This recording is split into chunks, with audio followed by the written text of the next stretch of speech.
नमस्कार, मैं हूं अंकुर और आप देख रहे हैं सत्यहिंदी.com। एक नजर डालते हैं अब तक की सुर्खियों पर।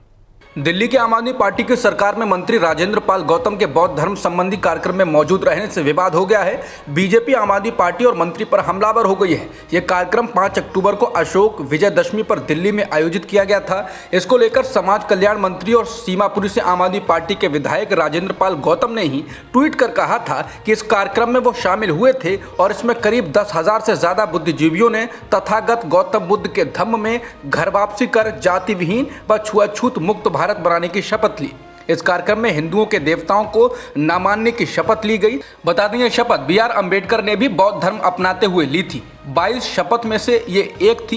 कार्यक्रम के वीडियो में दिख रहा है कि मंच से बोला जा रहा है कि मैं ब्रह्मा विष्णु महेश को कभी ईश्वर नहीं मानूंगा, ना ही उनकी पूजा करूंगा। मैं राम और कृष्ण को ईश्वर नहीं मानूंगा और ना ही कभी उनकी पूजा करूंगा। मैं गौरी गणपति आदि हिंदू धर्म के किसी देवी देवताओं को नहीं मानूंगा और ना ही उनकी पूजा करूंगा। और इसको वहां मौजूद हजारों की भीड़ हाथ उठाकर दोहरा रही है। इसके बाद विवाद हो गया है। बीजेपी के तमाम नेता इसे धर्म परिवर्तन बता रहे हैं। उसने इसके लिए आम आदमी पार्टी सरकार के मंत्री राजेंद्र पाल गौतम को जिम्मेदार ठहराते हुए उन्हें बतौर मंत्री हटाने की मांग कर दी है। इस मामले में बीजेपी नेताओं ने दिल्ली पुलिस में शिकायत की है।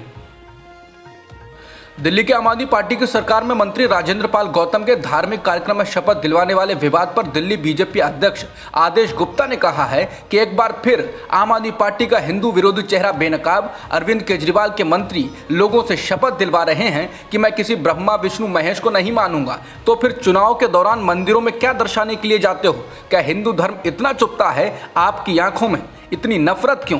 आदेश गुप्ता ने इसको लेकर प्रेस कॉन्फ्रेंस की और आम आदमी पार्टी पर हमला बोलने के साथ ही मंत्री के लिए सजा की मांग की।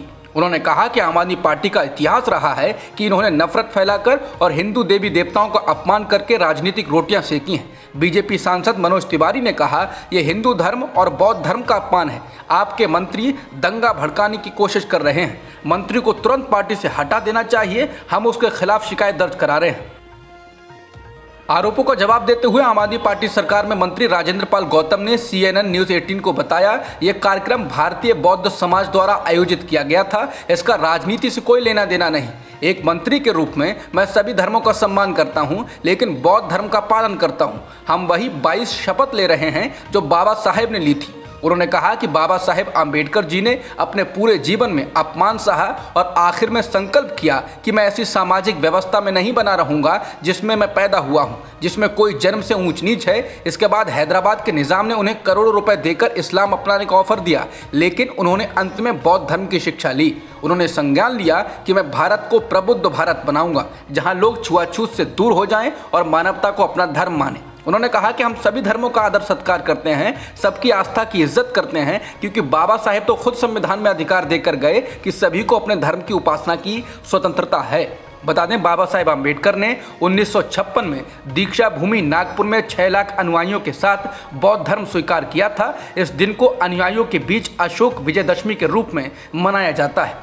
उस कार्यक्रम में आम्बेडकर ने 22 शपथ ली थी, लेकिन उनमें से एक शपथ पर बीजेपी, RSS और अन्य दक्षिणपंथी संगठन ऐतराज करते हैं। उस शपथ में हिंदू देवी देवताओं को नहीं मानने और ना ही उनकी पूजा करने की शपथ ली जाती है। अगर कोई हिंदू देवी देवताओं को नहीं मानता है या उनकी पूजा से इनकार करता है तो दक्षिणपंथी संगठन उसे गैर हिंदू करार देते हैं।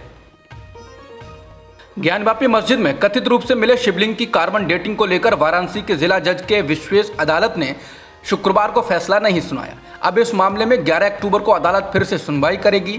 हिंदू पक्ष ने कथित रूप से मिले शिवलिंग की कार्बन डेटिंग की मांग की थी। याचिकाकर्ताओं के वकील विष्णु जैन ने पत्रकारों को बताया, अदालत ने कहा है कि इस मामले में कोई फैसला देने से पहले हमारी ओर से 2 सवाल हैं और इन सवालों पर हिंदू पक्ष अपना स्पष्टीकरण दे। उन्होंने पत्रकारों को बताया कि पहला सवाल ये कि कथित रूप से जो शिवलिंग मिला है क्या वो इस केस का हिस्सा है या नहीं, और दूसरा ये कि वैज्ञानिक परीक्षण के लिए अदालत कोई आयोग बना सकती है या नहीं। इस मामले में दोनों पक्षों की दलीलों को सुनने के बाद अदालत ने 29 सितंबर को अपना फैसला सुरक्षित रख लिया था। हिंदू पक्ष की ओर से कथित रूप से मिले शिवलिंग की कार्बन डेटिंग कराए जाने का ज्ञानवापी मस्जिद का प्रबंधन करने वाली अंजुमन इंतजामिया कमेटी के अलावा राखी सिंह नाम की महिला ने भी विरोध किया था। यूपी के सीएम योगी आदित्यनाथ ने उधर राज्य की सड़कों को गड्ढा मुक्त बनाने के लिए मीटिंग की और इधर नए बने पूर्वांचल एक्सप्रेसवे पर हालियापुर के पास सड़क का एक हिस्सा धंस गया। वहां एक बड़ा गड्ढा बन गया और उसमें कई गाड़ियां गिर गईं। कुछ लोग मामूली जख्मी हुए हैं। शुक्रवार सुबह से इस गड्ढे को भरने की कार्रवाई शुरू हो गई है। बता दें, पिछले दिनों बारिश की वजह से नए बन रहे बुंदेलखंड एक्सप्रेस का कुछ हिस्सा धंस गया था। पूर्वांचल एक्सप्रेसवे पर हुए हादसे को लेकर राज्य सरकार के अधिकारियों में हड़कंप मचा हुआ है। इस एक्सप्रेसवे को बने हुए अभी 1 साल भी नहीं हुआ है। सड़क धंसने से सरकार की काफी किरकिरी हो रही है। ये हादसा 83वें मील पर सुल्तानपुर के हलियापुर में हुआ। अचानक सड़क धंसने से उस समय लाइन से जितनी भी गाड़ियां वहां रफ्तार में थीं, वो इस गड्ढे में जा गिरी। मौके पर मौजूद पुलिसकर्मियों ने बताया कि करीब 15 फीट गहरा गड्ढा बना है।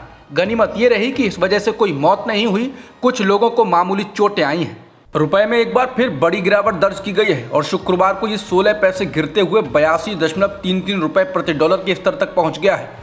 ये रुपए में आई अब तक की सबसे बड़ी गिरावट है। अब सवाल यह है, क्या इस रिकॉर्ड स्तर तक गिरने के बाद रुपए में गिरावट और तेज हो सकती है? बीते कई महीनों से रुपए के लगातार गिरने को लेकर कांग्रेस सहित तमाम विपक्षी नेता मोदी सरकार पर हमलावर हैं। बता दें, रुपए को लगातार नुकसान हो रहा है। विदेशी निवेशकों ने इस साल भारतीय संपत्ति से रिकॉर्ड 29 बिलियन डॉलर की निकासी की है। रुपए के कमजोर होने का सीधा असर भारतीय अर्थव्यवस्था पर होता है। ऐसे में इसे ऐसे समझ सकते हैं कि रुपए में कमजोरी का मतलब है कि अब देश को उतना ही सामान खरीदने के लिए ज़्यादा रुपए खर्च करने पड़ेंगे। आयात वाले सामान महंगे होंगे। इसमें कच्चा तेल, सोना जैसे कई सामान शामिल हैं। कर्नाटक में दशहरे वाले दिन भीड़ ने बीदर जिले में एक हेरिटेज मदरसे में कथित तौर पर घुसकर पूजा की और तोड़फोड़ की। हिंदुस्तान टाइम्स के मुताबिक इस मामले में 4 लोगों को गिरफ्तार कर लिया गया है, जबकि 9 लोगों के खिलाफ FIR दर्ज की गई है। यह घटना 1460 के दशक में बीदर में बने महमूद गवाह मदरसे में दशहरा वाले दिन हुई। यह मदरसा भारतीय पुरातत्व सर्वेक्षण के तहत आता है। यह इमारत राष्ट्रीय महत्व के स्मारकों की सूची में शामिल है। इस घटना से जुड़े वीडियो वायरल होने के बाद मुस्लिम समुदाय से जुड़े कुछ लोगों ने जिम्मेदार लोगों के खिलाफ कार्रवाई की मांग की थी। इन लोगों ने दावा किया है कि भीड़ ने मदरसे में पूजा के दौरान नारियल तोड़ा, जिससे मदरसे को नुकसान पहुंचा। हालांकि पुलिस ने इस दावे की पुष्टि नहीं की है। बता दें, राज्य में विधानसभा चुनाव जल्द होने वाले हैं और इसे बीजेपी के ध्रुवीकरण की कोशिशों के रूप में देखा जा रहा है। दिल्ली की शराब नीति के सिलसिले में ईडी ने शुक्रवार 7 अक्टूबर को दिल्ली, पंजाब और हैदराबाद में 35 स्थानों पर नए सिरे से छापेमारी की है। हाल ही में नायर और महेंदू की गिरफ्तारी के बाद जो पूछताछ हुई, उसमें जो जानकारियां मिली हैं, उसके बाद ये छापे मारे गए हैं। समझा जाता है कि कई बड़ी गिरफ्तारियां हो सकती हैं। 7 अक्टूबर के छापे कथित अनियमितताओं को लेकर मनी लॉन्ड्रिंग जांच को और गहरा रही है। इस बारे में छापे शराब कंपनियों, वितरकों और सप्लाई नेटवर्क से जुड़े परिसरों पर छापेमारी की जा रही है। दिल्ली के मुख्यमंत्री अरविंद केजरीवाल ने केंद्र पर हमला किया है और छापेमारी को गंदी राजनीति करार दिया है। केजरीवाल ने हिंदी में ट्वीट कर कहा, 500 से अधिक छापे, 3 महीने से 300 से अधिक CBI ED अधिकारी 24 घंटे काम कर रहे हैं। एक मनीष सिसोदिया के खिलाफ सबूत खोजने के लिए कुछ नहीं मिला, कुछ भी नहीं किया गया। कांग्रेस की भारत जोड़ो यात्रा शुक्रवार को मलेनहल्ली, मांड्या से शुरू हुई। गुरुवार को कांग्रेस अध्यक्ष सोनिया गांधी भी यात्रा में शामिल हुई थीं और उनके इस यात्रा में शामिल होने से कांग्रेस के कार्यकर्ताओं में बेहद उत्साह दिखाई दिया। कांग्रेस कन्याकुमारी से कश्मीर तक भारत जोड़ो यात्रा निकाल रही है। भारत जोड़ो यात्रा केरल और तमिलनाडु में कई जगहों का सफर तय करते हुए अब कर्नाटक में चल रही है। कांग्रेस ने कहा है कि यात्रा में शामिल लोगों का उत्साह अद्भुत है और तमिलनाडु और केरल के लोगों का यात्रा को जोरदार सहयोग मिला है। झारखंड के दुमका जिले में एक बार फिर जघन्य वारदात हुई है। इस वारदात में जरमुंडी इलाके की भलकी गांव के रहने वाली 22 साल की एक युवती को एक सिरफिरे आशिक ने जिंदा जला दिया। यह घटना शुक्रवार को हुई। पीड़ित युवती ने अभियुक्त की ओर से दिए गए शादी के प्रस्ताव को ठुकरा दिया था। अभियुक्त का नाम राजेश राउत है। बताया गया है कि युवती लगभग 70% झुलस गई है। युवती की हालत गंभीर है और उसे रांची के रिम्स अस्पताल में भर्ती कराया गया है। जरमुंडी इलाके के पुलिस अफसर शिवेंद्र ठाकुर ने न्यूज एजेंसी PTI को बताया कि अभियुक्त को गिरफ्तार कर लिया गया है। उन्होंने बताया वो पहले से ही शादीशुदा है। अमर उजाला के मुताबिक राजेश राउत शादीशुदा होने के बावजूद युवती पर लगातार शादी का दबाव बना रहा था, लेकिन उसके परिजन इसके लिए तैयार नहीं थे। इससे नाराज होकर राजेश ने इस वारदात को अंजाम दिया। अब तक की खबरों में इतना ही। बाकी खबरों के लिए बने रहिए सत्यहिंदी.com के साथ।